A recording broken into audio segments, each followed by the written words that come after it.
नमस्कार शेतकरी मित्रांनो, कांदा उत्पादक शेतकरी बांधवांसाठी आताच्या क्षणाची सर्वात महत्त्वाची आणि मोठी बातमी. कांद्याचे बाजारभाव पुढील महिनाभर कसे राहू शकतात, आवकेचा दबाव कधीपासून वाढणार आहे, त्या संदर्भातील आलेली आताच्या क्षणाची सर्वात महत्त्वाची आणि मोठी बातमी आपण या व्हिडिओच्या माध्यमातून जाणून घेण्याचा प्रयत्न करणार आहोत.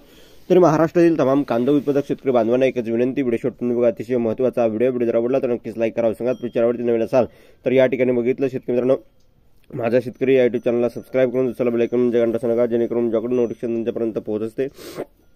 चला तर मित्रांनो, व्हिडिओला सुरुवात करू शकता. कांदा बाजारभाव पुढील महिन्याभर कसे राहू शकतात, आवकेचा दबाव कधीपासून वाढेल, बघू शकता संपूर्ण बातमी. कांद्याच्या बाजार काहीसे चढ उतार सुरू आहेत. कांदा बाजारात सध्या सरासरी 1800 ते 2400 रुपयापर्यंत भाव विकला जात आहे. खरीप कांदा बाजारात दाखल होत आहे, तर 2 आठवड्यानंतरही रब्बीची काही भागात काढणी सुरू आहे.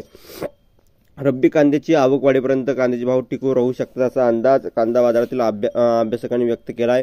जानेवारीच्या सुरुवातीला बाजारभाव कांद्याची आवक वाढली होती. कांदा भाव 4000 ते 5000 रुपयाच्या दरम्यान होते. त्यामुळे अनेक भागात पूर्ण पक्व न झालेल्या कांद्याची काढणी सुरू झाली होती. या कांदा बाजारात आल्यानंतर दरात मोठी घसरण झाली.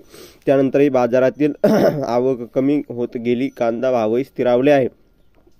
कांद्याच्या भावात सध्या 100 ते 200 रुपयाची चढ उतार दिसत असली तरी सरासरी भाव पातळी मात्र टिकून आहे. जानेवारी काही दिवस कांदा भाव 1300 ते 1800 रुपयापर्यंत आले होते, पण बाजारातील आवक कमी झाल्यानंतर दरात पुन्हा सुधारणा झाली आहे.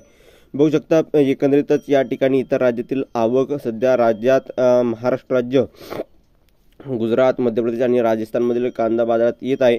सध्या महाराष्ट्रातील आवक तुलनेत कमी आहे. गुजरात, मध्य प्रदेश आणि राजस्थानमधील आवक चांगली या ठिकाणी आहे, तर गुजरातमधील कांद्याला वरचा भाव मिळत आहे असल्याने व्यापारी सांगत आहे. राज्यातील कांदा आवक पुढील काळात काहीशी सुधारण्याचा अंदाज आहे. निर्यातीची सुद्धा मागणी एकंदरीत भारतातून सध्या Colombo, Malaysia, Vietnam, Bangladesh, UAE, Sri Lanka या देशात कांदा निर्यात सुरू आहे. भारताच्या कांदा निर्यातीत 20% निर्यात शुल्क हा अडथळा कायम आहे. सरकारने निर्यात शुल्क काढण्याची निर्यात या ठिकाणी आणखी चालना मिळेल असे आंतरराष्ट्रीय बाजारातील वेगवेगळ्या देशांमध्ये कांदा येत आहे.